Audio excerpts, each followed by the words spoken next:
So there's many different ways to diagnose ignition problems, maybe a faulty ignition coil, something of that nature, using a scope. So today we're going to talk about doing a coil current ramp test. Let's walk through it. Okay, so I already have the low amps probe hooked up around one of the wires on the number one coil. I have my settings in the lab scope. I'm on a 10 amp scale and a 10 millisecond sweep. Got it recording, so let's go start it up, see what it looks like.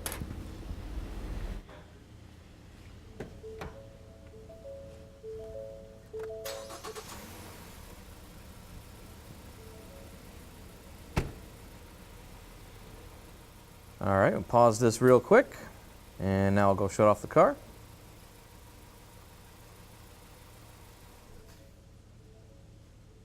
All right, so here we see a good coil pattern. This Ford at idle, it uses what's called a multi-strike ignition. So it's trying to dissipate all the extra electricity in that coil by firing it multiple times. Also helps the fuel burn a lot better at idle.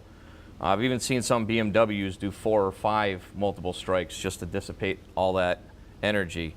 So we turn on our cursors, can take a little bit better look at this timing of this pattern here. So if I go in here and measure the first strike there, because that's the one we're really concerned about, get about 1.32 milliseconds. Now on a good average it'd be about 1.5 milliseconds, so we're well within that. You also want to make sure that the current ramp is nice and smooth. Makes a nice little smooth line there.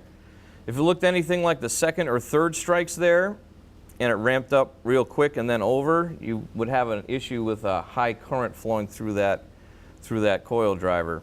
You also want to make sure that there isn't a weird curve or anything like that. It needs to be nice and straight. So if it was curvy, that would show another issue with the coil. It's a pretty unobtrusive test that you can do on these coils. You just have to put the low amps probe around one wire in the circuit, and you can test it and take a good look at it, make your life a little easier.